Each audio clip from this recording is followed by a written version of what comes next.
I've said it before, and I'll say it again. Sometimes I really hate having a United fan channel. I just, I just dread having to relive performances like yesterday. I dread having to rewatch it. I dread having to go back through the numbers, the performances, the result, the press conference. We're going to talk about that. I dread having to do that sometimes. Like Amorim said last year, sometimes he hates his players, sometimes he loves it. It's a love-hate thing. Man United draw 1-1 with West Ham at home, and honestly just didn't look like we knew how to play football against honestly one of the worst teams in the league. Everything we discussed in the preview, what not to do, for instance, we did. And my frustration really is exacerbated by some of Ruben Amorim's decisions, some of his post-match comments as well. We're going to go through a lot of it.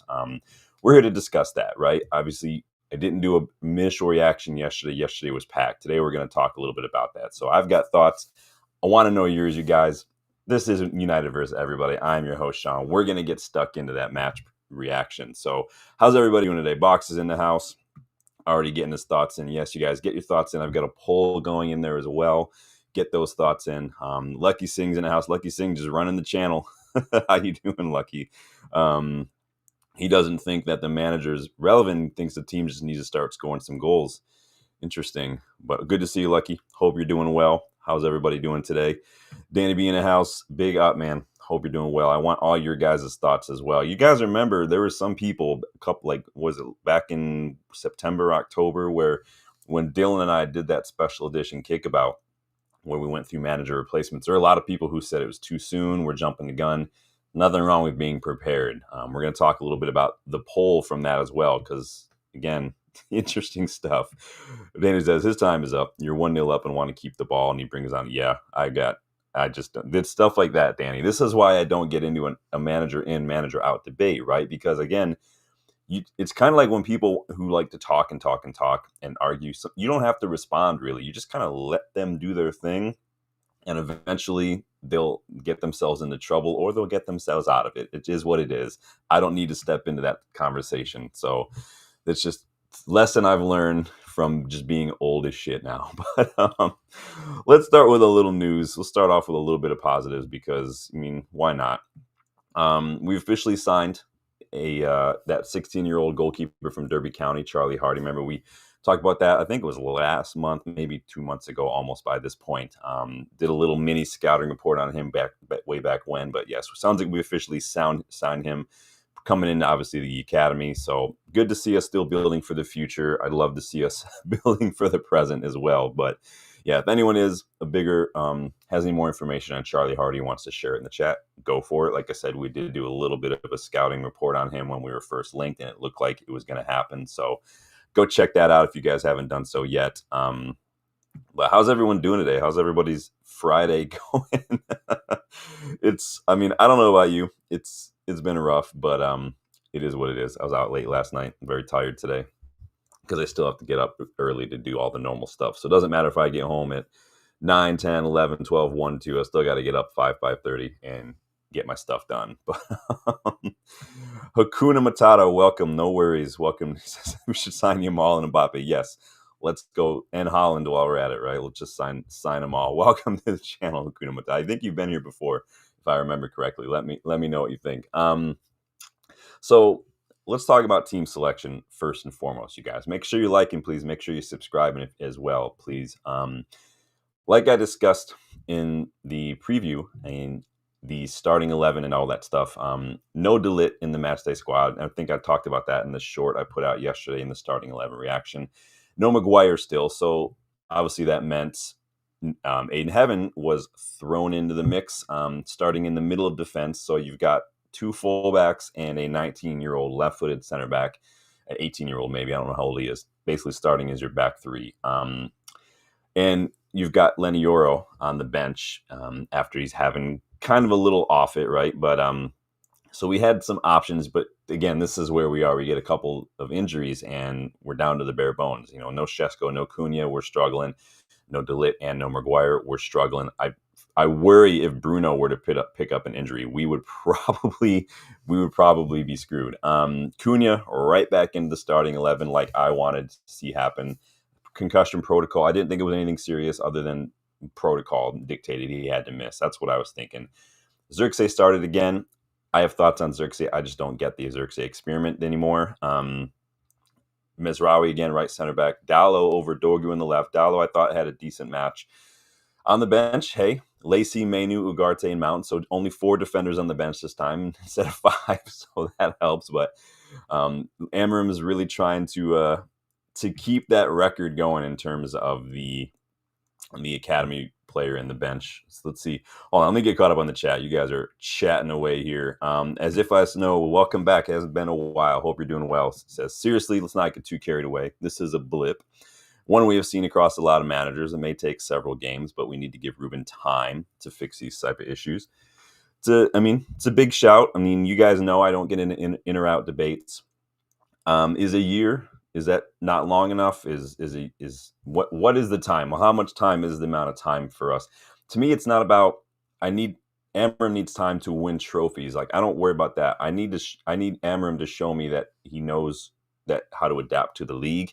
He has a way of communicating tactics and principles to his players that translates onto the pitch. I need him a year. I mean, a year doesn't seem to me too short a time to be able to make better in-match decisions and team selection as well. Or against Everton, against 10 men, change things up. Against West Ham, change things up. Like, that kind of stuff is the stuff that I'm getting frustrated with. I hear it. I mean, again, everyone's got their opinion, and I'm glad that you're back. As if I know, we've missed you. Does not think signings will fix the issue. It's a mental block. Well, if you sign players with better mentality, then maybe that does help as well. You sign leaders, you sign resilient players, you sign those mentality monsters. I think that does make a difference, personally. But I do agree that a lot of the players we have are just not good enough either. And so I hear both sides of it. Yashdo Muddy, sorry if that's not your name. They only show me the ats now, so I can't see it. He says Amorim should be sacked once United lost Europa League, ranked 15. Board members. I mean, a lot of people were Amorim out at that. We went hard on Amorim after that final, criticizing the team selection, the tactics and things. It just was not a good final by any stretch. He got us to the final, so he gets a little bit of credit in the bank, but at the same time, the final was a shit show altogether. Danny thinks yesterday was time to go 4-4-2. Oh, I got you. I thought you said yesterday was the time to go. Yeah, yesterday it was. We're gonna talk about it. I haven't even dived into a lot of the individual performances and everything. So, Box says Amorim should leave. Part of his job is to learn and adapt. That is part of his job, and he's young. If we're going to tell young players that they've got to learn and develop their game. Amorim even said himself not too long ago, like last week, he's only been managing 6 years. Did we get a manager that was a little too young? Maybe we should have got one or we're going to talk about that. But Danny hasn't seen enough in a year. I haven't seen enough of what I want. There have been signs of progress, but again, like the title implies, sometimes it feels like it's been 1 step forward, 2 steps back in many ways. And I think that it's really getting on my nerves. As if I so says, Sean, it's not how you spell my name. You are getting in and out debate. We are putting the fuel in the fire with these types of debates. If you guys want to have the debate, go for it. You'll never hear me say manager out is basically what my point is. I just don't get involved. I say what I'd like to see different. I say what I think managers should be doing differently. And again, doesn't mean I'm right. It's just how I'm looking at the game. And it is what it is. Managers will get themselves backed or sacked based on little decisions. It's usually a lot of little things. It's never usually like a big result or something. It's the little things. It's repeated mistakes. It's not learning, not adapting. Even Glasner said, he had to adapt. Pep had to adapt as well. That's part of it. Big up, Rob. Good to see you again. Yes, hit that like button. Subscribe to the channel if you guys are new, please. Let me see what you guys here. Ooh, big old conversations going on. Love it. Ted Manu's in the house, done with Amorim. Well, you guys can vocalize that all you want to. I've got loads to go through today since we're kind of doing a bit of catch up on all of it. So let's start with, we talked about a little bit of the team selection. Let's look at some of the statistics and the performances, because starting with the pass maps, which I think told a very clear tale of what we saw yesterday and kind of where Amorim's game plan lies, and maybe even a little bit of where our weaknesses lie in our squad right now. So this is a pass maps for both sides yesterday. Both teams kind of knew their best outlets. As you can see, a lot of our balls were right over onto that right side, finding Ahmad, finding Mbumo, finding Mazraoui in these advanced positions, finding Bruno up there as well. Built out a lot from that left-hand side, as you can see. And then we made those switches, or we tried to get that ball forward so we can then put it back across as well. West Ham did something very similar, except they built out from the right and kept building from the right to go up to guys like Bowen and whatnot. Wan-Bissaka was heavily involved in that process as well. Again, a little lopsided when you look at it from the passing maps. Again, they were sitting deep, getting the ball forward quickly. We were sitting a little higher, getting the ball forward and wide to that wide right-hand side. You can clearly see the tactics from the get-go, and it's kind of what we saw. To look out for Bowen, look out for Wan-Bissaka and whatnot, because it's there. That's the way they play. West Ham, again, find Bowen. We relied heavily on the left. We don't do as well when we have a lot of possession. Last night was more the same. We had 65% possession, more than twice as many passes as West Ham. We had 265 passes in their own half alone. So they were happy to just trust their ability to block and clear the danger. And we have shown repeatedly that we haven't the ability to break down those teams, to unlock those stingy defenses. We saw it against Everton. Again, this isn't necessarily an Amorim thing in terms of not being able to do that. We've seen that with this United squad for years, and even past United squads, we seem to have struggled with that kind of stuff. But it is Amorim's job to figure out a solution. So he's not, it's like the financial stuff with Ineos. They're not responsible for the financial shit show they inherited. They are responsible for moving it forward and finding solutions to it. It's just how it goes. It's part of life. You just got to deal with it.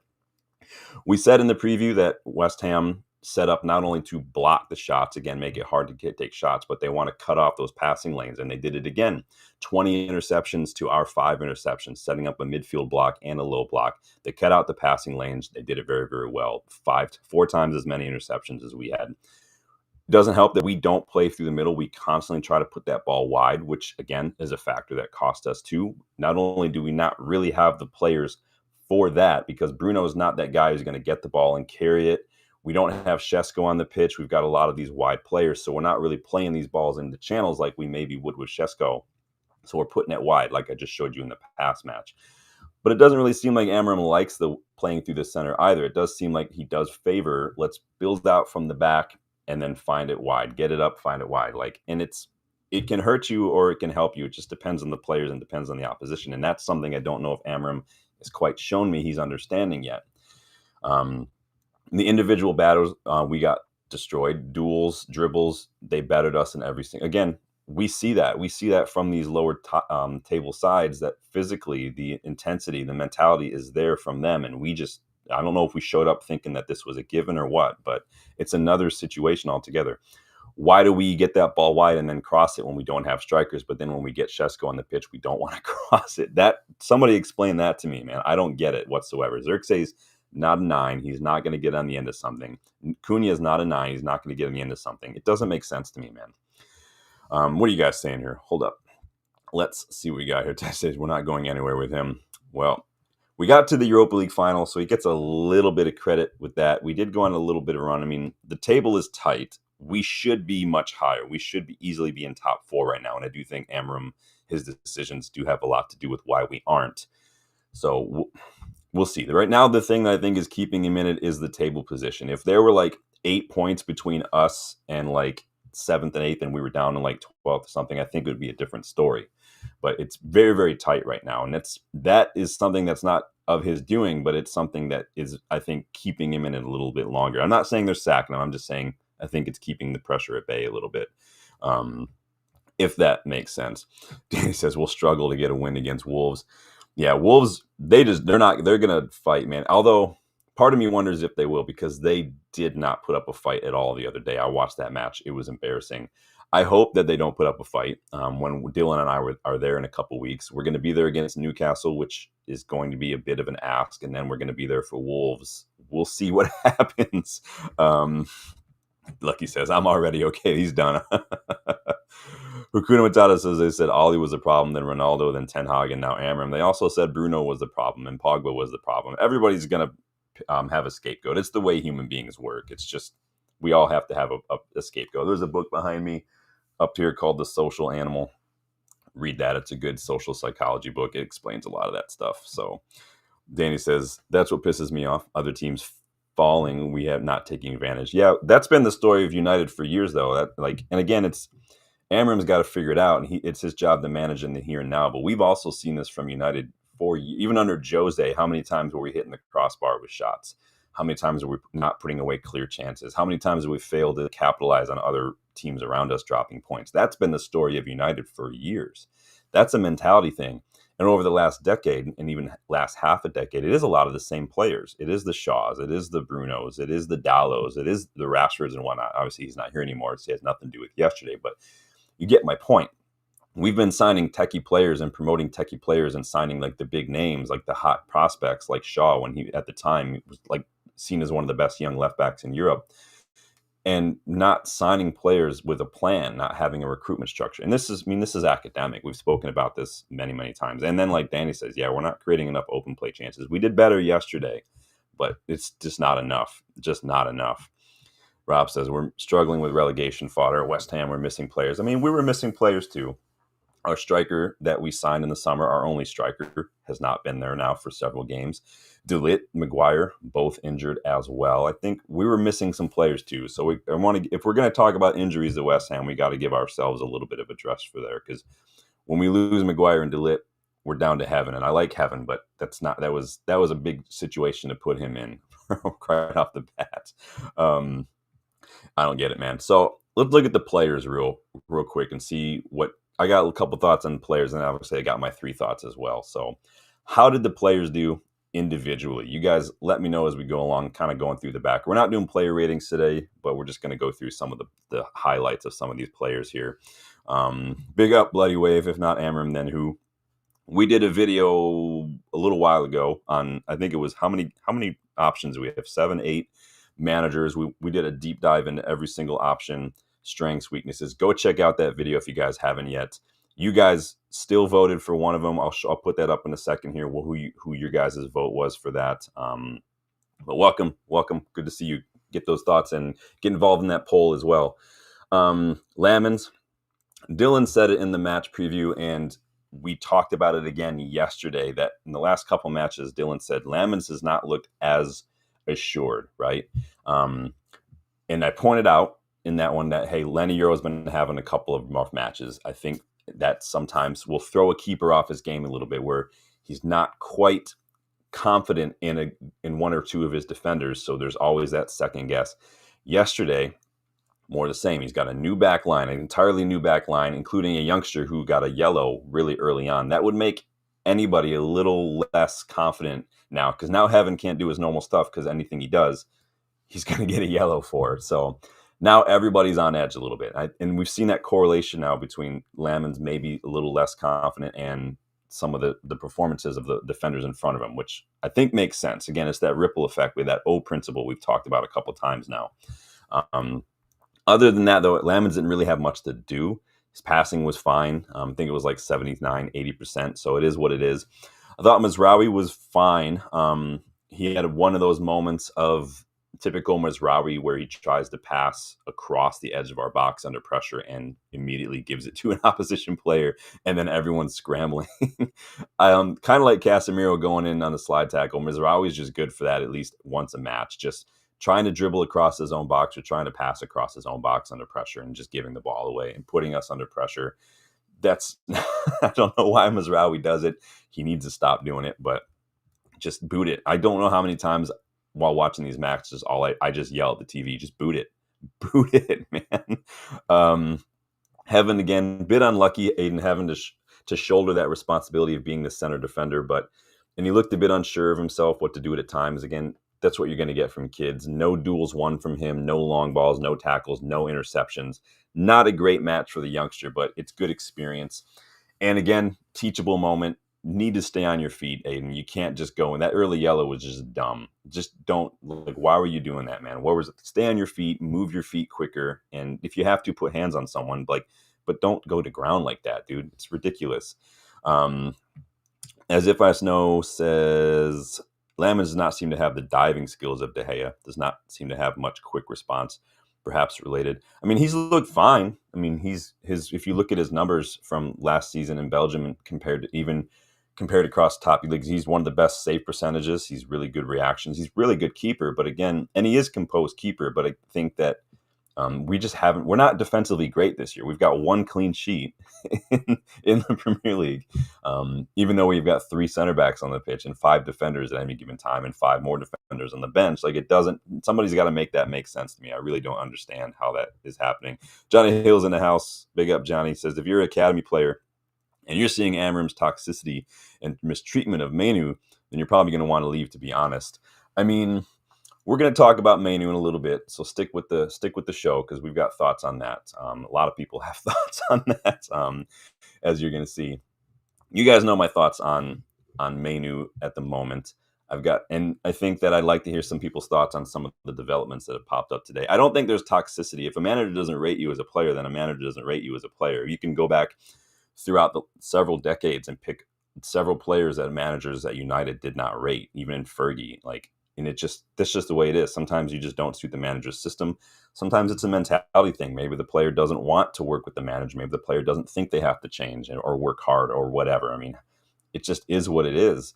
And this is the danger of also switching managers so frequently at a club like this. You always, I mean, look at what happened at Chelsea. They've signed players. They get a new manager. They don't want the players anymore. This is part of it. That's football, unfortunately.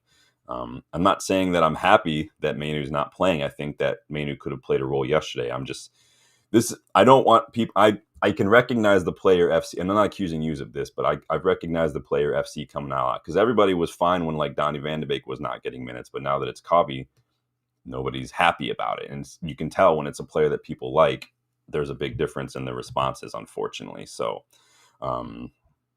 Johnny says the toxicity I speak. Well, that's just hypocrisy.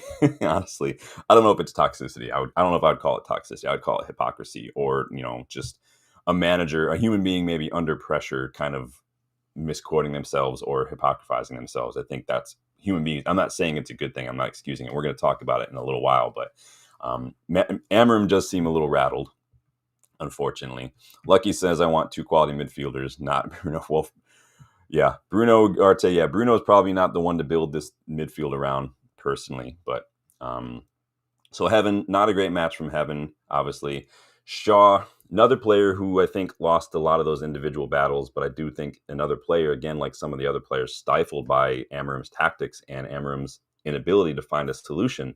1 out of 7 long balls for Shaw, 2 out of 9 duels for Shaw. Again, we weren't really doing it. I didn't think Shaw looked bad necessarily, just ineffective. The way that West Ham were set up, it just nullified a lot of us, and a lot of those long balls that we try to play didn't find their targets, and it is what it is.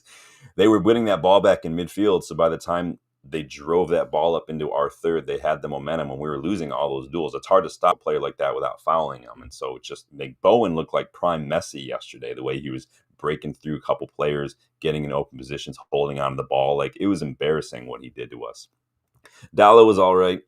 I thought, he took his goal well. I was glad to see in that moment more movement, more bodies in and around the box. This is what I thought we needed to do against Everton. When you're playing someone hard and you work that possession forward, don't just cross it. Get movement, cause a lot of problems, push and pull defenders other ways with your movement and create spaces to exploit. And that's exactly what happened. I don't know why a 40-year-old manager who's got UEFA licenses, who's been managing for this long, can't understand. I just don't get that. Like, you and I can sit here and talk about it on YouTube, and we're like, just do that. I don't understand. I really don't. But again, yeah, Dallo looked lively, but again, another player, the duels were just not there, just not winning the duels. Again, those 1v1 battles yesterday were just awful. Ahmad, I thought, looked capable, looked like he had the ability to make something happen anytime he was on the ball, constantly getting in the box. I need Ahmad to back himself a little more in 1v1s. I've said it how many times. He needs to get his head down and run. Like, I like to see a little bit of Rashford in Ahmad when he gets that ball in a wide position. I'd also like to see a little bit of old school like Beck's from him. Holds on to the ball a little too long sometimes and needs to move the ball quicker, especially when he gets in the box. Ahmad's been guilty many, many times of holding on to that ball 1 or 2, 3 extra touches and we lose possession. Get a right foot, get to the byline, cut it back. It's not that difficult. You don't have to cross it all the time. Cut it back. It's not hard. because you slow things down too when you get that ball in wide positions and you just stop. It slows everything down, and you guys are going to hear me complain about that a lot today. And I've been complaining about it for almost a year now. I said this way back last January when Dylan and I did our New Year's resolutions video. And my biggest thing was, Amorim, up the tempo a little bit. Do what you're doing, but do it quicker. You're doing everything way too slowly. It's getting on my nerves. Where are you guys at here? Hold on, let me get caught up here, y'all. Johnny says, also, if the midfield setup Amorim chose was working, I think people wouldn't be as outraged. Yeah, I mean, the midfield isn't ideal, right? Casemiro's been not great since coming back from the international break. I'd argue that Bruno's numbers are fine. And yesterday, I'll go through his numbers yesterday because he had a very good match when you look at it. We just don't have many options in midfield. We don't have a midfield in the squad that is set up for a two-man midfield. We have a midfield that's set up for a 4-2-3-1 or like a 3-5-2 or a 4-3-3. We have some 8s and like a couple 6s. We don't really have players that can do both adequately right now. It's just unfortunate. And I don't know what the plan was when we appointed Amorim, when the midfield was a big part of it and we didn't really strengthen. That's, to me, I don't understand that.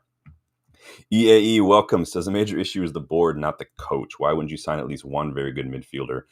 We tried to sign a midfielder. We just left it too late. And that was my biggest caveat going into the summer transfer window. It's my biggest caveat going into every transfer window is get your shit done early, get these players in. We saw how long it took for the new signings to get integrated into even in the match day squad. Like, we know that. Get your done. And it was a free hit this summer. We started the transfer window a month earlier than usual. There's no excuse for that.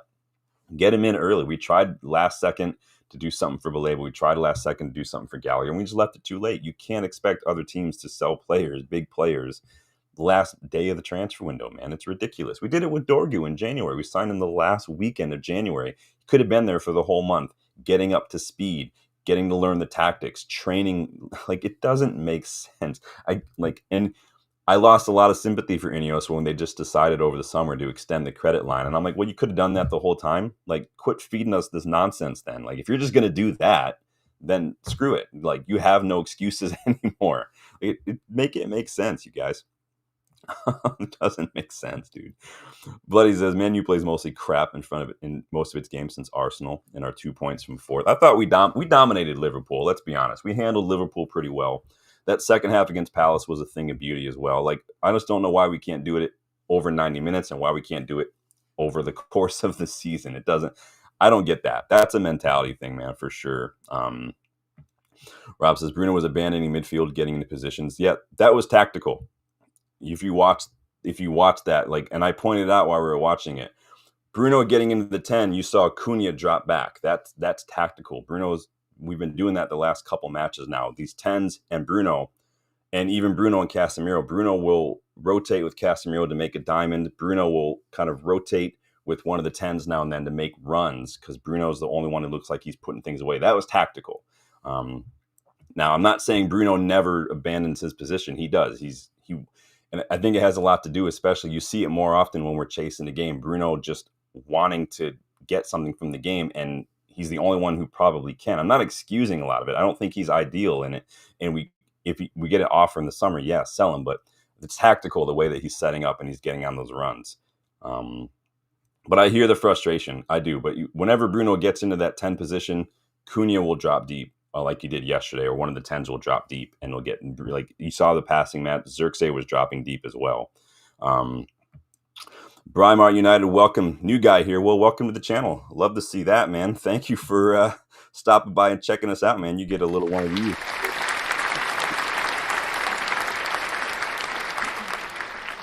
You got to say for me. New guy here. I want to see us play a basic 4-4-2. I want to see if Amorim can manage that. And these players can manage it. Well, the 4-4-2 is basically the same as the midfield we have now, right? Where we're asking the two midfielders to do all of the work. Where I think personally, I'd like to see a 3-5-2 if we're going to go 3 at the back. Amorim has repeatedly said that it all starts for him. All of it starts from building from the back, that back 3 system. And if you're going to do that, put Bruno as an 8, put Kabi as an 8, put Casemiro or Ugarte as a 6 if you want. Use Mbumo and Cunha as your 2. Rotate Shesko in and out if as needed against certain opposition. It doesn't have to be that complicated. If we don't have the midfielders that can play the 2, just put another body in there. He says it would answer a number of questions about Amorim. I mean, yeah, I kind of like the in or out debate. I stopped asking for Amorim to play different formations a long time ago. It's just there's no point, right? He's not going to. Ineos got this guy who plays a 3-4-2-1. We're going to play a 3-4-2-1. It's up to Ineos now to back him and give him the players for the system. I do think that we're not just buying players for the system, though. I think we're buying players who have enough of that physicality and the mentality to play a number of systems under a number of managers. So they're versatile. So let's see. Bexy, what's up, man? Says, I do think stick with Amorim until the end of the season, but no Europe, he goes. Yeah, what are you guys up to in the poll? Let me go check that poll, you guys. While I'm doing that, if you haven't yet liked the video, please do so. And subscribe if you are new as well. I'll be sure to check the memberships when you get some time. It's the best way to get more involved in the channel. It's not just badges and emojis. There's all sorts of stuff there. 50% of you say, nope, he does not deserve more time. 5% of you so far says at least till the summer. Sack him if he says, if we miss out on Europe, 15%. And 30% of you says he's a guy to turn around. It sounds like we've got a lot of rival fans in the chat today. As if I says, I like the idea of a 3-5-2. It's a good shout. And it doesn't have to be, and I think people get hung up a little too much on formation because system and formation are different. And formations will change based on game state, on the ball, off the ball, rest defense. Formation will change. It's just about the personalities and the profiles that you have on the pitch in that moment. And right now, we don't have the midfield profile to. If we signed Elliot Anderson, awesome. Yeah, we can play it too. We don't have an Elliot Anderson now. So, and Amorim has played a 3-5-2 in the past at some of his other Portuguese clubs. So I think it's a simple solution to shore up midfield a little bit and just get the best, especially with Šeško being out right now. Yeah, it is what it is. Johnny says if he was in charge, you'd sack Amorim tonight. Well, we'll see. If you believe Indy Kayla, the Glazers are getting involved. I don't believe Indy Kayla. I can't believe there are people who still do believe in Indy Kayla. It is what it is. Moving on, though. Thank you, guys. It was good to check in with you guys on the chat real quick. Casemiro, I don't know what happened over the international break, but Casemiro went from looking like a world beater to looking like a guy who's 33, who's been playing at the top level for like 18 years, because he looked gassed already at the hour mark, and he has been looking like that for the last few weeks. But he was putting up a fight. 5 of 8 aerial duels, 6 of 12 ground duels, put in 3 tackles, an interception, 5 recoveries. So he's fighting. He's like that old lion who just still has that fight, who can still do it. But at the same time, he's getting gassed, man. He's getting gassed. Like you guys are saying, Bruno was doing Bruno things, but I think that half of it was tactical. Half of it is Bruno's personality of backing himself to not only make something happen, because he almost did, but also backing. And this is a thing that people, I think, miss about leaders sometimes and captains. It's not that they're the ones that make the decision. They do it because they're the ones who have the mentality to handle failure if they don't do it. They're willing to take that on because they can handle it. Other players can't always handle that failure. If they try something, they take the risk and it doesn't pull off. Bruno will handle it. Bruno will carry that. That's just a job. But he did create the most chances in the match. He created 5 chances. He had the most tackles in the match as well. 4 out of 7 ground duels, 2 out of 3 aerial duels. Like, Bruno was doing Bruno things in both good and bad ways. Whatever way you want to look at it, Bruno was doing Bruno things. Bexy says, I do think long-haul planning is better than short-term plans. Ineos are working well in the background.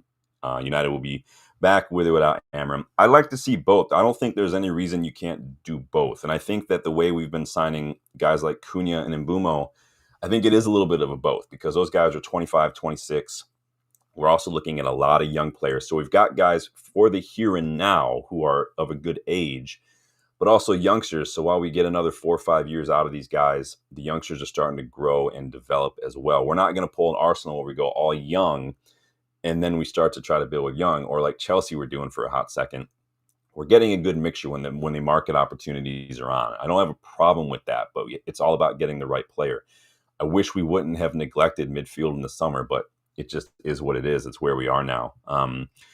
Mbeumo tried so hard, but was forced, honestly, like to drop deep a lot. We just couldn't get the ball up to him. We were just failing to get that ball over there. He and Ahmad were kind of getting in each other's way a little bit, taking up similar positions. He won 3 out of 4 ground duels, no aerial duels out of 5 attempts. He got 2 tackles, though. He did play 2 out of 2 long balls. Again, we've seen this sometimes under Amorim. The 10s, we saw this last year too. The 10s, like Garnacho and Ahmad, were dropping deep to have to get the ball because we weren't able to get it forward. Again, when your defense can't get past that midfield block because West Ham were setting up to cut off passing lanes, again, 20 interceptions. Eventually, the 10s are going to have to drop deep just to try to get the ball, and we saw that, and we walked right into that, and it was a tactic we planned for, a tactic that we saw coming, but for some reason, Amorim just didn't have a solution for it. I do like that Cunha got back in action. He was rusty, obviously. Another player fighting a lot of losing battles. 2 out of 9 ground duels, 1 or 2 aerial duels. But I'm glad that he's back. Get him back into form. We need him. I like his fight. I like his physicality. I like his mentality. I like to see him get some more goals. But when you can't get the ball up to the front of the pitch, what are you going to do? And then you got Xerxes, who, again, like I said earlier, I just don't see the use in Xerxes. I'm not trying to be cruel or anything. I just don't see why we signed him personally. I don't see what he does in this system other than occasionally, if the only reason we got him and the only role he's going to have in this system is that Fellaini role, like lump it to him. Hopefully he controls it and then he lays it off. If that's the only reason we got him, like that's annoying. Win the ball, find a teammate, like he's like that's ridiculous. There are other players we could have gotten to do that, and it relies too much on his ability to control that, not only control that first touch under pressure, but pick that pass. And it's hit or miss. If it hits, it's awesome. If it misses, we're up against a counterattack again. So it just doesn't happen consistently enough for me to justify a spot for him in the starting 11 over someone like Mount, for instance. I just don't get it. I would have started Mount over him, put Cunha in the false 9, or just let them kind of interchange with each other. I trust them to do that. We've seen that work as well. Xerxes, I think, will be better as a 10 because I do think he is better in those channels where he can get on the ball. Because we can't rely on him to get on the end of something in the box. He's shown against Everton he can't do that. We can't rely on him on a counterattack. He's too slow. He just can't do it. It's just annoying, man. Oh, what are we saying here? Let me get caught up. Bexy says, should have just played Xerxes for 45 minutes. He isn't good enough. So slow, just average when Mount is on. Yeah, what do you guys think about Xerxes? Let me know in the chat. And you think that he's got a role? You guys voted a couple weeks back when we were linked to who's that player right now? Legit, I can't remember now, the young striker. You guys opted to say that Xerxes has a role. You wouldn't take the other player on loan. But now everyone seems to be changing their tune. So Bloody says the squad needs way more depth, especially when we make it to the Conference League. Yeah, I've said for years now, we've got to raise the floor on this squad. We can't just keep buying signings and hoping that they're going to pull us out of the shit. Like, Bruno can't do it on his own. We've got some good players, but again, a couple injuries and we're scraping it. If we get an injury to Bruno or Casemiro, we're going to struggle because Ugarte, not cutting it. Mainu doesn't seem to be whatever the kind of midfielder Amorim wants in his midfield. So I got no answers for you guys. Like I said, a lot of this is leading to more questions than answers, man. Rob says Xerxes, despite his size, is not physical enough. Yeah, and I was saying that a while ago, man. I can't have a big dude who's afraid to play like a big dude. He doesn't go into challenges. He was losing headers a lot against was Everton. Not okay. Says we need a Hartson style for the way the league is. Dude, if you're going to pick apart Wolves, if they're going to just go get Strand Larson. Go get Strand Larson to come in and rotate and get it done. Or, they're not going to sell a Rocadera. They just signed him. But go get Strand Larson from Wolves, man, and just let him rotate with Shesko. EAE says Xerxes hold-up play is top-notch. It can be, like I said, when it hits, it's beautiful. But more often than not, it doesn't.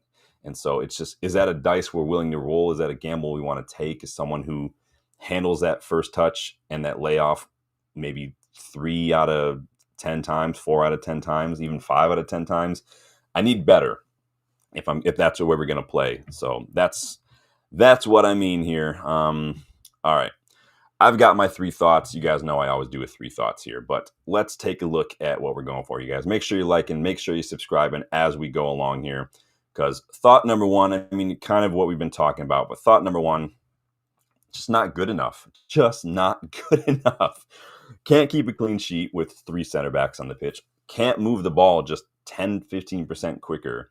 No intensity, no urgency, no confidence, no direct play from individuals all over the pitch. Overall, poor decision making from Amorim on the night, and we've seen this for a couple games now. How do we go from dominating Liverpool one week and then losing to Everton another with zero answers for what we saw from them? How do we go to Selhurst Park and have a barnstormer of a second half, but then look hungover and clueless against West Ham? Like, I don't get that. Someone's got to explain that to me. How do we go from Amorim winning Manager of the Month to this? Somebody tell me how that happens.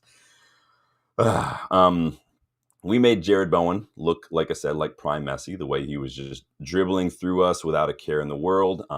We can't score goals. 43 touches in the box, 13 shots from inside the box, 1 goal to show for it on the night.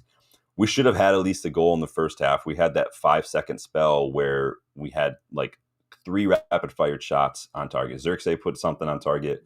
Cunha went for an overhead. Bruno went with a Spartan kick and that kissed the post. We should have had a goal. But when you've got a wall of white shirts in front of you because everything's so slow, it's going to be difficult. The same against Everton. We saw the same thing. Our goal came from switched off defending.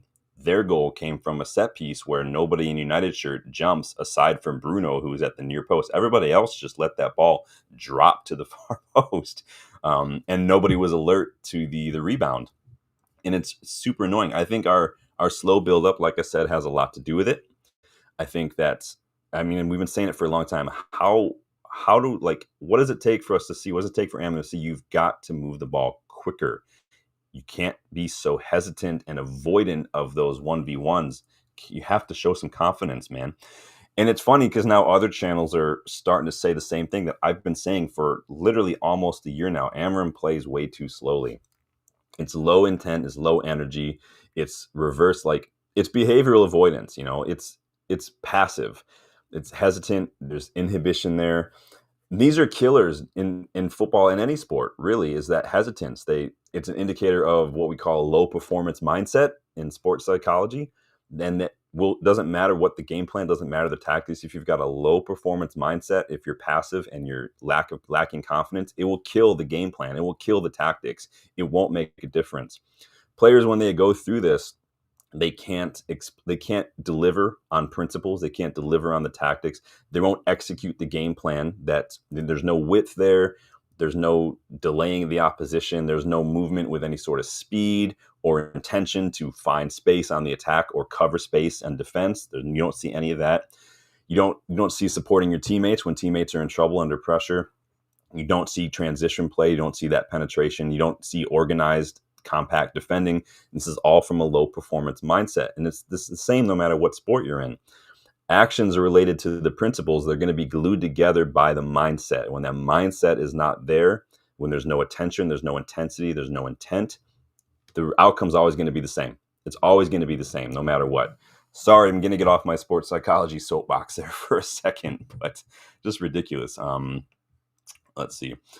Brian says, agreed, too slow, especially for the Prem. And that's the thing. Amorim has got to show that he can all you got to do is you can play your system, just play it quicker. That's all you have to do, man. You just have to take advantage of that. As If I Snow says, does your point one demonstrate there is a mental... I've been talking about a mental issue in the team since Ten Hag was here. I did a whole video on fixing mentality at United. And again, United, my video's out there, my LinkedIn's out there. I'm here for you. I'll come in, man. There's no resilience. I will concede we've seen an improvement, or at least we saw flashes of an improvement over the last couple months with the resilience. Like last year, we don't come back and draw that Forest game or that Spurs match. The way we came back against Palace, the way we dominated Liverpool, there's a mentality. There was a couple flashes of it, but it's not consistent enough over a season or over 90 minutes, unfortunately. It is a low performance mindset, like I said. Our attackers are also in a bit of a slump at the moment. 2 of them will be gone in a week or so. So where will the goals come from then? If Ineos and Amorim aren't planning for AFCON for January, if there's not already a plan in place, if there's not already contacts being made, we're fucked. We just are, dude. It's not going to happen. Bexy says Ugarte is horrendous. Ugarte he's just one dimensional, man. He can't do he's like a Timu version of N'Golo Kante when N'Golo Kante was just winning the ball back. It's all Ugarte can do, but he's not even good at that anymore. So it's just all in all, from the players to the manager, from the season, just the tactics, it's just not good enough. It's just not good enough. Even the bare minimum. If we can't find a way to beat this West Ham side at home, if we can't look up for those physical battles, those 1v1s against West, like what are we doing? What are we even doing, man? All right. Number 2, let's move on to number 2, you guys. Make sure you're hitting that like button for me. Please subscribe if you guys are new and you like what you see. Second thought, chances missed. Yep, another day of missed chances, and I don't just mean in front of net. Other results this week, I saw some of our rivals drop points, and really, this should have been 3 points for us to take advantage of the fact that our rivals are dropping points. No offense to West Ham, but we have the players to beat them. A top 4 spot, really, it should be ours right now, but we just don't seem like we want it at all. The players switch off too frequently. They're not clinical enough in front of goal. Amorim's decision-making, his team selection, his subs, it's actively hurting us at some points. We could have had 24 points and 5th place locked in, but instead we're sitting on 22 points and sitting on 8th. We're tied with Brighton, who are in 7th above us, and we're tied with the Scousers, who sit below us in 9th, and we should have been putting some distance. These Everton and this match should have been the distance creators. We looked at this match, this run of fixtures coming up after the break, and said statistically it's the easiest run, and statistically we've made it so much more difficult on ourselves than it needed to be. When you think about how Leeds just literally manhandled Chelsea, and Leeds are coming up against a lackluster Liverpool side next, maybe, we have Wolves coming up, who we probably should just not even have to show up and beat Wolves. We should be guaranteed 3 points, right? But 3 points dropped, or points dropped against Everton and West Ham. That makes it much more infuriating now that we have to lose it. Like, Wolves could very easily be a banana skin again. Like, that's what I'm talking about. And you can tell that this was big for West Ham because their players were happy after the final whistle. They were celebrating after the final whistle. They played for that draw, taking off attackers and bringing on defenders. That's what they wanted. And so it's unfortunate. It is chances missed, like I said, in front of goal, and chance missed to jump into top 5, at least top 4 over the last couple of weeks if you want to stretch that out. But it's just and again, we've seen this from United for years, failure to capitalize on rivals dropping points. But at some point, when is it going to change, man? As if I know says, we should throw in the academy players. This tends to lift the low performance mindset. I've seen this across the different eras when we've thrown in academy players. And yeah, Amorim will like to say, and I've said this a couple times, because to an extent I agree that you want to stabilize the structure of the club and structure of the squad, get an identity before you can start developing youngsters. You don't want to start in reverse. But I do think that when Amorim kind of contradicts himself, when a reporter asked him, like, do you have any attackers left? And he's like, who? I'm like, Mason Mount, Kami Mainu, Shea Lacey. You have players. Why put Shea Lacey in there and then say later you don't have an attacker? Like, so he did contradict himself a little bit in this post-match presser. So I agree and I disagree with what Amorim has said about the academy in a couple times, but it's not a definitive answer, unfortunately. Rob says, wins against Everton and West Ham, we'd be flying out. Exactly. That's my point. It's missed opportunities to really climb into that top spot, or the top 5, top 4, and kind of clinch it and solidify it, at least give ourselves a decent couple point cushion. But it's just another opportunity missed, unfortunately. So what you gonna do?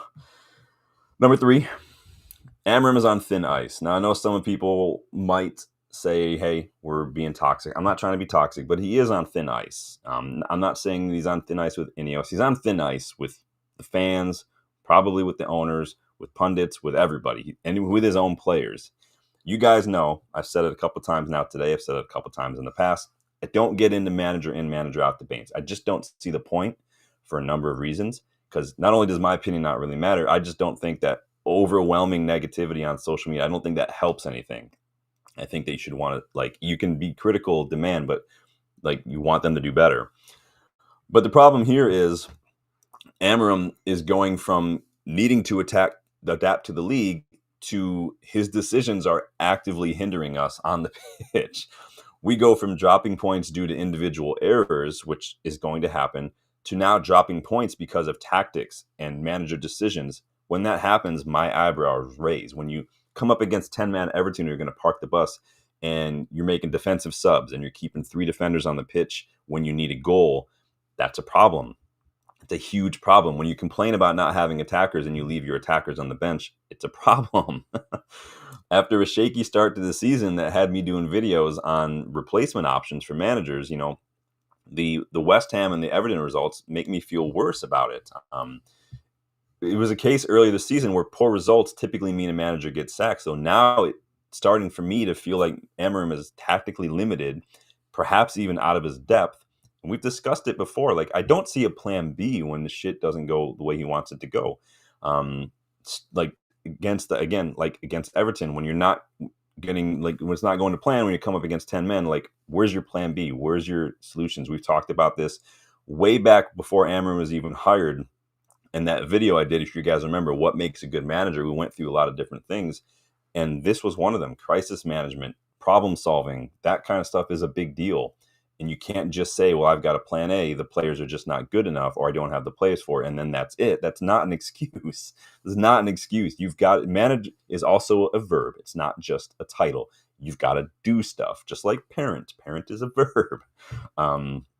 He spoke in his post-match presser about the subs needing to control the ball better, and then explain to me then how Ugarte gets on the pitch instead of Mainu if your plan was to control the ball better. I'll never understand this mindset where people think that just having a defensive player who can win the ball is somehow better than having a player who can retain the ball. I'd rather have a player who's press resistant, good on the ball, than a player who just is going to go put in a tackle and win the ball. I'd rather have 9 out of 10, man. Making changes like that to defend a 1-goal lead at home is not a good look either. When you're already going defensive, when you're goal up at home against West Ham, not a good look whatsoever, dude. He was asked about this in the post-match presser too, about being conservative with a 1-goal lead, making 4 defensive subs instead of attacking ones. And he responded, Amorim, he said, we weren't winning second balls. More attackers aren't going to help with that. Who would be more attacking to bring on? Like I said, Mainu, Shea Lacey. Yes, Lacey is not the finished article yet, but he might surprise you. And like someone said earlier, I think it was As If I Snow, he might surprise you, and at the very least, he'll lift that crowd and shift the atmosphere at Old Trafford, which, quite frankly, was bleak. I mean, they were booing at halftime, or at full time, the crowd. A youngster coming on, beating a couple people 1v1s, maybe getting a quick shot off or putting a chance on a plate for somebody, especially if it leads to a goal. Imagine what that can do. It's a complete flip-flop of atmosphere at Old Trafford at that point. And I get Amorim's frustrations with the players' inability to control the game.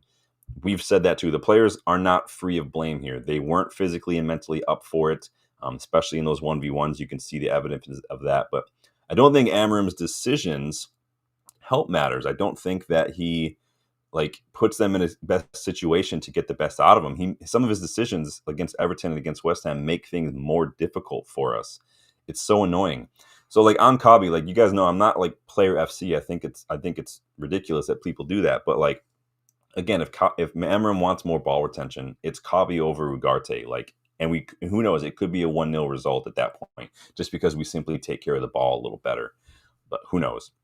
On Kabi, though, I know everyone's got some thoughts. Rob says Dennis Irwin. Who hasn't piled on Amorim these days? I know we're going to talk a little bit. It's because, speaking of piling onto Amorim, what do you guys make of this? So this was deleted by Scholesy, but he put this on there on Instagram, I guess. But so Scholes posted this screenshot of Amorim quotes on Kabi Mainu saying, "I consider him a starter just like the other players." Scholes posted this underneath it. It says, "Bullshit. The kid is being ruined, not being played in a team that can't control the game of football. Hate seeing homegrown players leave, but it's probably the best for him now. Enough is enough." What do you make of that from Scholes? Do you agree? Does it, are you player FC, or are you just Kabi would be a better option? I am. I think he would have been a better option in Ugarte. Do people still think X players need to shut up? It's funny how the opinions shift from fan base when it's a player that they like versus a player that they don't like Rashford or Garnacho. When it's Kobe, everyone's like, yeah, Scholes knows what he's talking about. When he's talking about Rashford or Garnacho, everyone's like, stop bugging the players. Laurie Whitwell said also yesterday that Kobe wants to move in January to go on loan to get minutes. I mean, we've seen that story throughout the season, basically. We saw that story 2 weeks into the season, which I thought was a little ridiculous. Personally, it was suggested that Kobe could have been a more of an attack-minding substitute, but Amorim sort of chuckled at that in the press conference. I don't know if you guys have seen that clip. I do think it was taken a bit out of context, though, to be honest. But the problem here is, and this is where you're going to separate Player FC from the people who were Rashford and Garnacho out. The problem is that post, that Instagram post from that reporter that pointed out Amorim chuckling at it, was also liked by Kobe Mainoo. So where's that same energy? That to me looks like Kobe forcing a move. That to me is Kobe looking at what Ronaldo did, what Rashford did, what Garnacho and his brother did, and saying, if all I need to do to get away is just do something stupid like this on social media, then I'm out of here. Everybody was hating on Sancho, hating on Rashford, hating on Garnacho. Do you have that same energy, or is it that you just like Kobe Mainoo and you're going to take his side? Again, I'm not accusing. I'm putting out the question. And yes, it's an uncomfortable question to answer, but that's why we're here. The way that Amorim is getting rattled and annoyed with certain questions, starting to become a little more prevalent and a little more noticeable. Like he says, we never had control. We went 1 goal up, did the wrong thing. Yeah, we decided to go defensive, Lucky, and it was just a dumb decision. That's why Amorim is getting on my nerves right now. He's on thin ice, in my opinion. Danny says, I see the argument from both sides, but Amorim clearly doesn't like him. As you said, you want to keep the ball, you bring on Mainoo. Yeah, I don't think it's a personal thing. Like, I know a lot of people say he doesn't like him. I just don't think that Amorim sees Kobe as a good fit at this moment in time. Now, whether that's from a technical or a physical thing or a mental thing, because again, if Kobe is not 100% focused on United, and Amorim has also said this is why he didn't start Rashford and whatnot in a couple of games. If Kobe's not 100% focused and he's only focused on getting minutes so he can go to the World Cup or something, then Amorim will drop him. He's done that before. We were all happy to see him do that for Rashford, but now everyone's complaining because it's Kobe, and that's my point.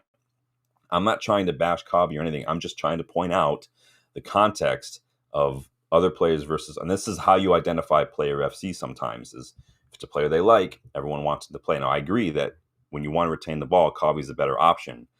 But if Kobe's not focused, then he shouldn't be playing. If he's complaining, if he's liking post about Amorim having this moment in a press conference, and Kobe, if you're going to keep it 100% that same energy, then Kobe shouldn't be playing at that point. What are you guys saying? Rob says, Mainoo isn't getting game time, so rusty. He needs to run games. Can Mainoo hang?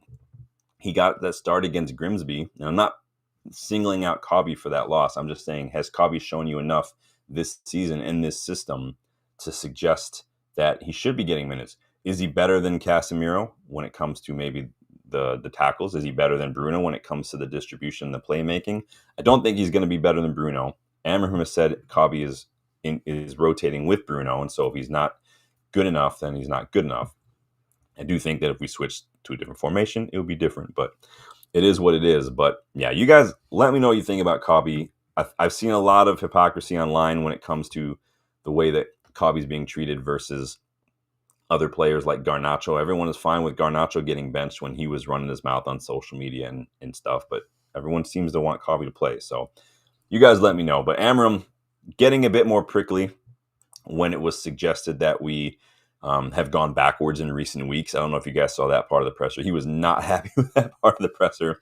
He says, no, we haven't gone backwards. The results have gone backwards. We haven't gone backwards. I can sort of see where he's coming from a little bit, where we have seen some progress. It's just not been consistent. But again, the way it comes across isn't great. It's not a good look, right? The way his recent pressers have been. Like, I know I've said before, he doesn't have as much of a filter as I like him to have. His English is not perfect. I get it.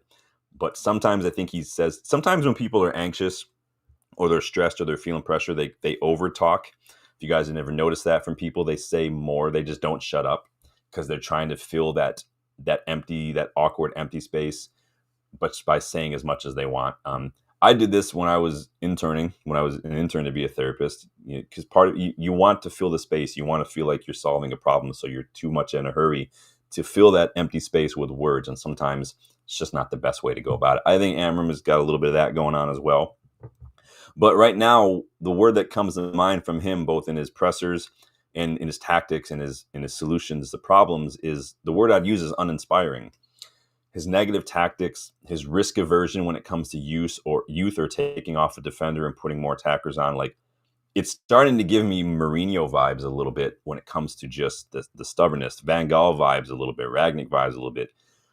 My question here, answer me this. We saw the changes that we saw were like October, right? We started making some changes. We started getting results. He got manager of the month. We had some really good performances. Was that Amorim changing just to buy himself some time? Because now everything kind of seems to have regressed a little bit back to the mean. Was Amorim just kind of making some changes just to get himself a little bit more time with fans and whatnot? He got the results. He felt like he got to a good place, and now he's just going back to what he did. Did he think he bought himself a cushion? You guys let me know. Rob says, the player disagrees with the manager's decision. I applaud that. This manager is not getting things right. It's one thing to disagree. Like, I don't think it's wrong to disagree with the manager's decision. I don't even necessarily think it's wrong for a player to maybe one-on-one go and ask the manager about it. And from the standpoint of, like, I disagree, but I'll work hard. Tell me what you need from me and I'll do it. I don't have a problem with that. You don't do it on social media. You don't go give interviews with Piers Morgan or Henry Winter. There's a difference. Like, that, you can disagree, but there's a hierarchy, there's a chain of command. And maybe it's just because I'm old. I don't know. You just don't do that. It's just the way it is. You can think any way you want and feel any way you want. You can have those conversations one-on-one with Amorim or your family or whoever, but you don't go on social media and like a post. Like, just we slated Garnacho and Rashford for doing, and Sancho for doing this kind of shit. That's my point. Cubby, Lucky says, Cubby unfortunately hasn't shown me more. So you're saying you're still looking at Cubby maybe as a youngster, and when you bring him on when there's some time left over, when we're up a little bit. I think we definitely could have used him yesterday to retain the ball, but I think he's 100 times better at ball retention and press resistance than Ugarte, but I'm not the manager. So Bloody says, damn if you do, damn if you don't. In previous managers, Amorim subs were attacking when we were winning, and all the soccer pundits found it strange he didn't take defensive substitutions instead. I mean, we know that when you get pundits and media involved. We saw that last year. He needs to go to a back four. Everybody was waiting for him to try to do that just so they can all literally come out and say he's abandoned his principles. It is a damn if you do, damn if you don't. You kind of have to get used to it at United now. It's just the way it is. Under every different manager we've had, it's always been like that. There's no winning. You just got to tune it out and just focus on your game. You just can't let that influence your decisions, unfortunately. Rob thinks the lack of depth in the squad is a big issue. You don't need stars on the bench, just people who can do a job. Yeah, no, I agree. We don't have a whole lot of depth, especially in midfield. We don't really have wing backs. We don't really have as many attackers as we thought either. It doesn't help when everybody's picking up injuries around the same time. But again, that's on Ineos. The lack of depth is on Ineos, and a big part of it is on the Glazers and Woodward and all those guys too. It's a problem we have to solve. You can't solve it all at one time. It is going to take a couple windows, a couple years. If there are opportunities, if the Glazers or if the Ineos had some ambition and they really wanted to back Amorim, they're going to have to give him some tools. But I do think Amorim has to show me a lot more. You got to show that you deserve that backing. And right now, if I'm Ineos, and that's the question I'm asking, has he shown me that he deserves that he can be trusted with that? I'm having doubts at this moment. I'm having doubts.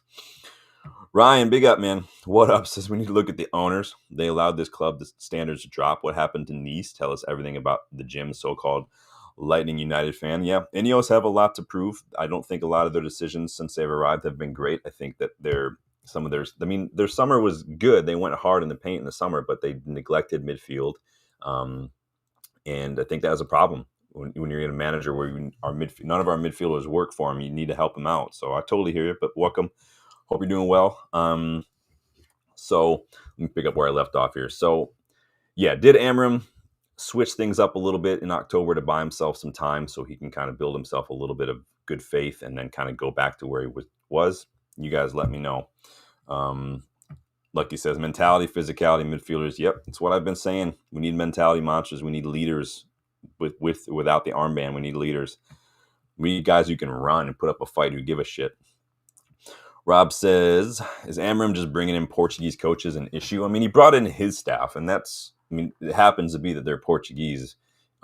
Most managers will do that. Most managers will bring their staff with them when they go. I mean, Graham Potter brought that analyst with him, literally all the way from Ostersunds to Swansea to Brighton to everywhere.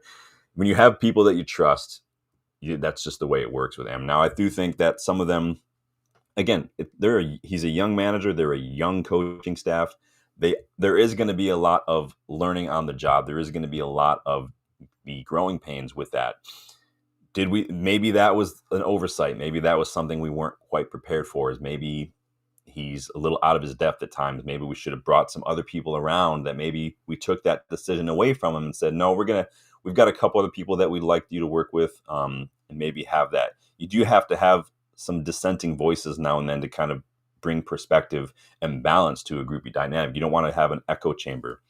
So managers will do that, but I think it's okay to get challenged sometimes. So Ryan says, I mean, lifelong United fan, and never see he wears any United jersey with a picture. You're talking about Sir Jim. I mean, I don't know many billionaires who walk around wearing United jerseys personally.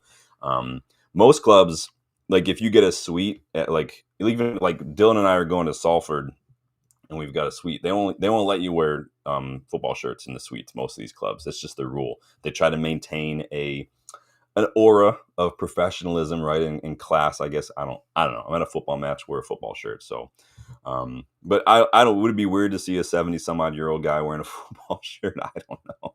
Y'all let me know, man. Danny says, by the way, Magasa score last night was scouted on this channel last summer. Just saying. United, I'm right here.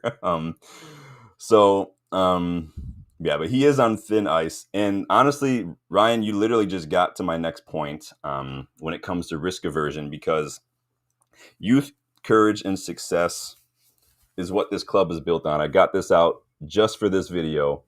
Youth, courage, and success. It's on the shirts. It's on the back of so many shirts. It's on the underside of the crest on so many shirts that we have. Youth, courage, success. You guys know I don't like the idea of just forcing academy players into the side, into the matchday squad, into the starting 11, into the subs. I don't like the idea of forcing it for the sole purpose of maintaining a record. I don't agree with that personally. I think it's dumb personally. I'm not calling you dumb. I'm saying I think that hurts you sometimes. But not only is this club built on youth, but the youth part of it falls under the umbrella of that second word, courage. You have to have courage. You have to take risk. You have to be bold. Roll the dice now and then. Back your players. Ten Hag played Garnacho and Kavi, but he didn't seem courageous when it came to guys like Alvaro and whatnot. Amorim's tactical decisions, his team selection, his subs, his reluctance to open up the game a bit, maybe, yes, be a little vulnerable, but take it to him against 10-man Park the Bus Everton. That to me just screams the opposite of courage. It screams of cowardice. It screams of pressure. It screams of anxiety and fear. It screams of a young manager under pressure who's relying on what he knows, and he's relying on his coaches and he's relying on his system because he thinks it's familiar. It's what he's holding on to.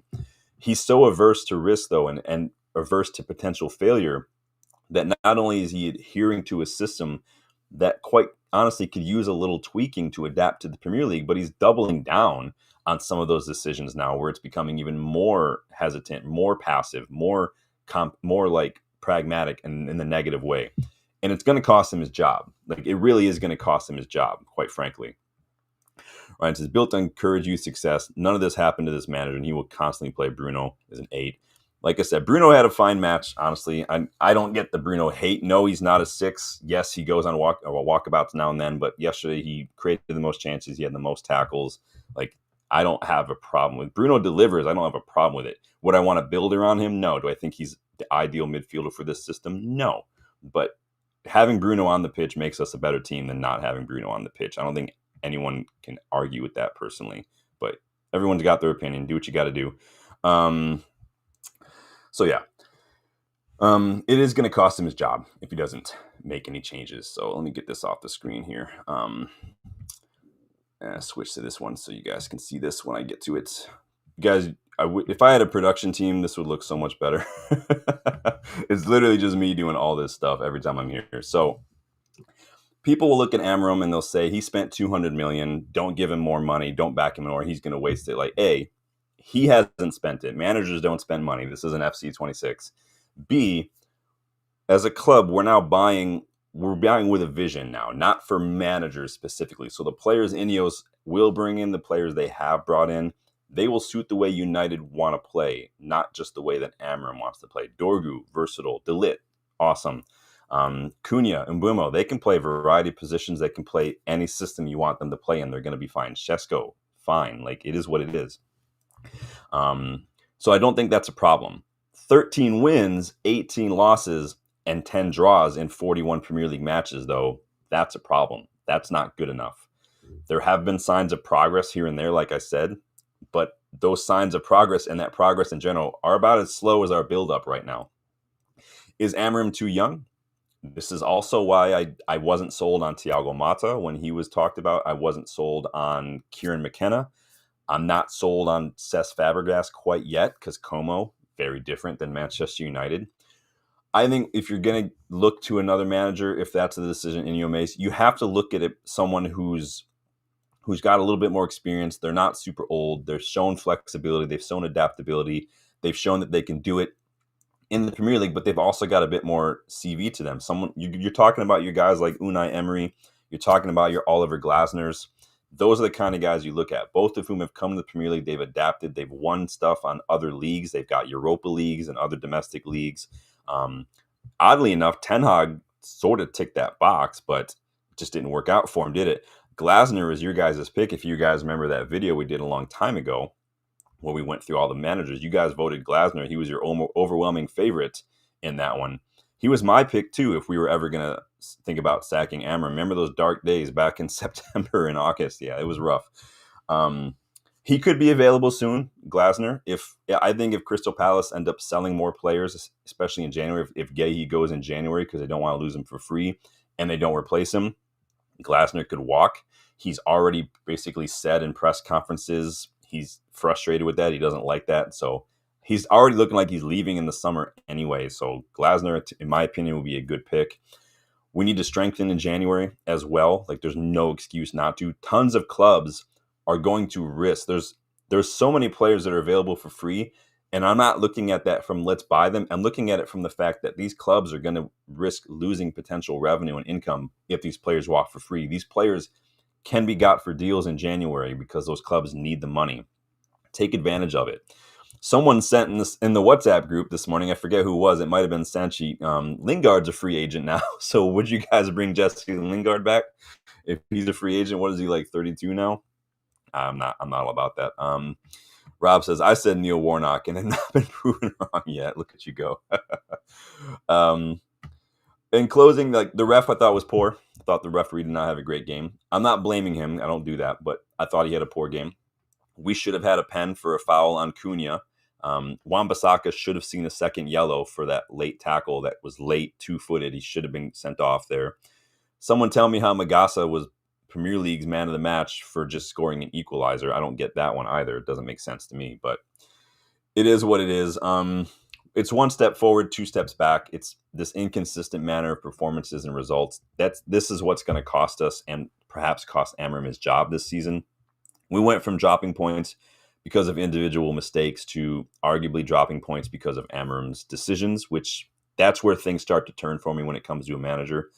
Fans booing after the final whistle, never a good look for any manager. Don't know how you slice it. So we'll see. A win against Wolves will cover a couple sins, not all of them. It's just the manner. So we'll see what goes. The World Cup draw is going on right now. I think they're obviously drawing that out as long as they can. So I don't have any updates for you on that. But anybody on permanent Hayden Hackney watch, like myself, Middlesbrough play Hull in a couple hours. Hull also have a center back that we scouted on the channel a few months back too. So if you want to see Hackney versus that center back go head to head, go for it. Let me get caught up on the chat before I let you guys get going. Guys, make sure you like, if you haven't yet, please subscribe to the channel if you are new. Appreciate that. Check those memberships. I did put a link in the chat. It is a couple days left in the United vs. Everybody online store for Cyber Week if you guys want to score 20% off your gear. I know we're not all in a great mood right now, but again, the gear is there for you. So, and then again, yeah, there is a WhatsApp group for starting 11 and Legends members. So again, it's not just badges and emojis. So what do you guys say here in the chat before I let you guys take off today? Ryan says, this club has ruined players and managers' careers. Look, Cunha and Mbumo now become United players. Yeah, we've talked about that as well, man. There's a deep rot. Now, there are correlations between constant manager turnover and a lack of individual player development, which is maybe why you see a lot of players who were at clubs like United and Chelsea for years when they've changed so many managers, why those players don't seem to improve. There's a correlation there, but yeah, it's a lot. There's so much involved in that, man. It goes back so long and so deep with the Glazers and Woodward and all that stuff. Like, it's academic at this point. It is a big hole to dig yourself out of. There's a lot of those at United, whether it's just financial or structural or stadium, whatever you want to call it. Ineos took that on. Amorim took that on. They're not at fault for a lot of it, but now they have the responsibility to find solutions for it. That's just the way the job is, unfortunately. Rob says, use up the PSR in January. We have a new system in 26-27, which is likely to be slack on punishment. Yeah, we got this new guy from revenue. We got him from PSG early in the summer. Get him in, get some revenue. We'll get to spend 85% of it on players and whatnot. So we need to do that. And like I said, a lot of clubs are really going to need to get that up there. So we could maybe take advantage of that. Rob says, Trump got a peace prize. I saw a photo. Did I see this photo? The balls they were using had Trump's face on them. Is that a thing that happened? I don't understand how he's involved at all. Like, it doesn't make sense, dude. So Rob wants to know, will Wolves be Rubens Watford? It's a good shout. You guys let us know. What do you see happening? We'll do that preview tomorrow or Sunday because the match is Monday. It's Friday already. Jeez, that's crazy, man. Let's see. Lucky wants to bin Ugarte and Fernandes. Bruno's not going anywhere. If we were still in Carabao Cup, maybe if we were in Europe, Bruno would be rested maybe against sides like West Ham or Wolves. Because we're not in Carabao Cup, because we're not in Europe, one match a week, we're going to be playing Bruno and Casemiro. That's just the way it's going to be, unfortunately. So, but that's it for me, you guys. Really, really good discussion today. I'm really happy with that. What did you guys say in this poll? Let me go back down here. So I'm going to end the poll there. 25 votes. 48% of you say that he should not get any more time. 24% of you say if we miss out on Europe, he needs to go. 24% of you also say he's the guy to turn it around. And then 4% of you say he at least gets till the summer. And so we'll see how it goes, you guys. Wolves is going to be an interesting one. Could be a banana skin. If it is a banana skin, then that's not ideal. But we'll cross that bridge when we get to it, you guys. Thank you guys for stopping by. I really appreciate the discussion today. Good chat with everybody. Good, some new faces, you guys. Make sure you subscribe on the way out. Enjoy the rest of your day.